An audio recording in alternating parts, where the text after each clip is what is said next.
The history of slavery has different levels of violence, ranging from mild to extreme. There was a man who unfortunately played a part in enslaving over 200 black children against their will. Patacika was born in Sorocaba, São Paulo, Brazil in 1828.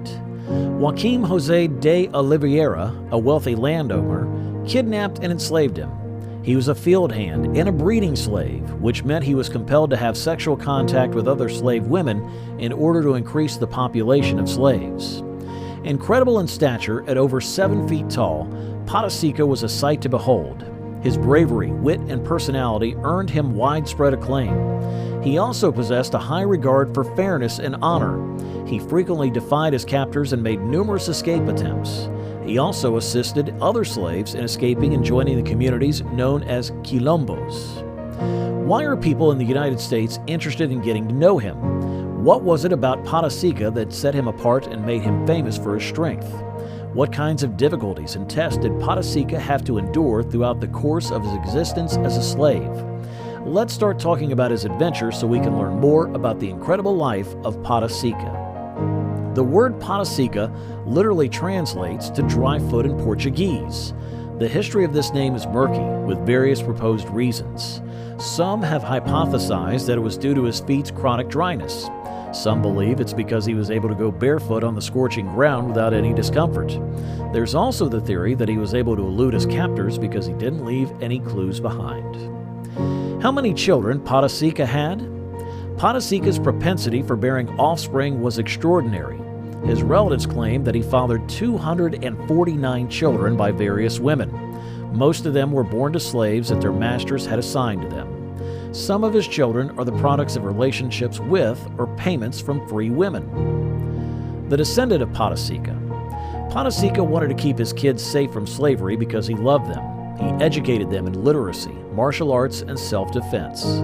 He also gave them names that paid homage to their origins in Africa or highlighted their individual personalities. Some of his offspring went on to lead quilombos, or abolitionist groups, in his stead. Patacika's offspring can be found in every corner of Brazil and beyond. On June the 13th, the anniversary of their ancestor's death, they hold a memorial service and a feast to honor him.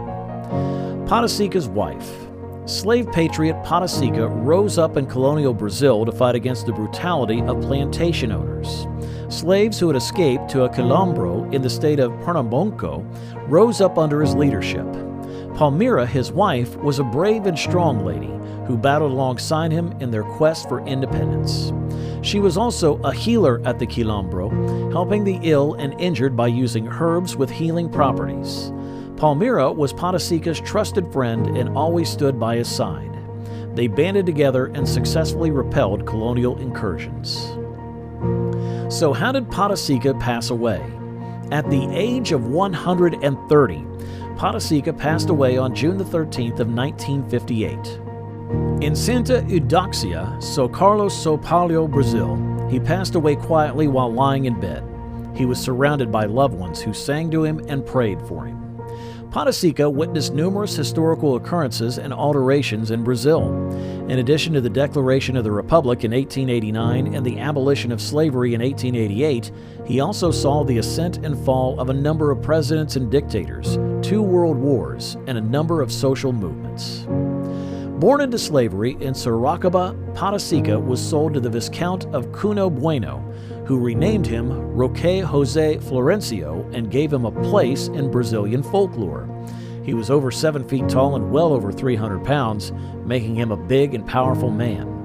A breeding slave who fathered over 200 offspring with various slave women, he gained notoriety for his prolificacy. He passed away in 1958 after a very long life of 130 years.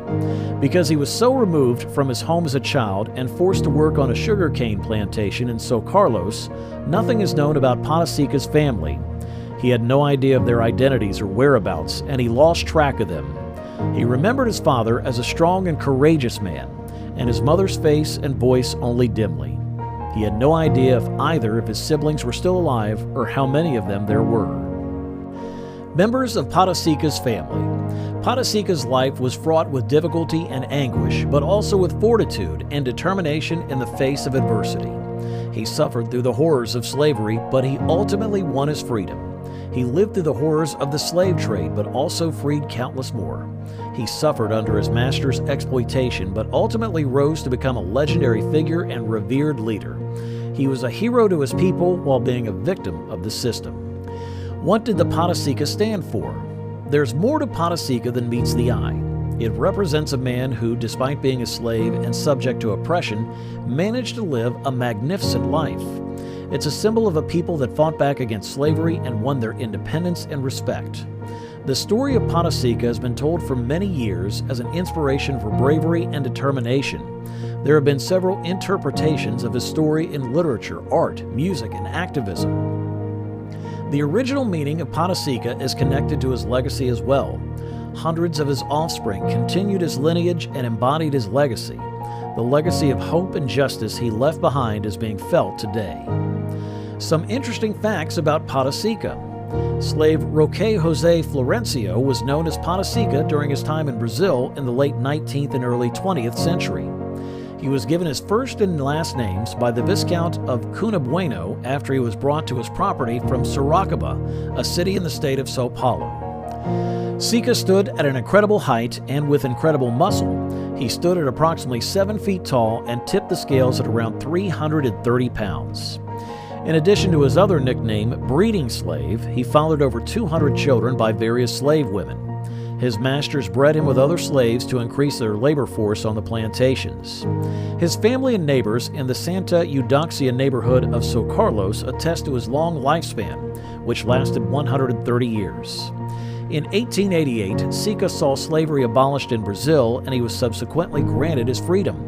Until his death in 1958, he kept working at the Viscount of Cunha Bueno's property. He was a devout Catholic who celebrated the church's holidays by marching in processions. In addition, he participated in African religious rites and beliefs with his fellow slaves. Seca's bravery, generosity, and sagacity earned him widespread acclaim in his hometown. He aided other slaves in their efforts to break free and fight back against their oppressors.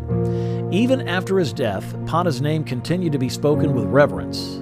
Legends and tall tales abound about his extraordinary talents, including curing illnesses, talking to animals, and seeing the future.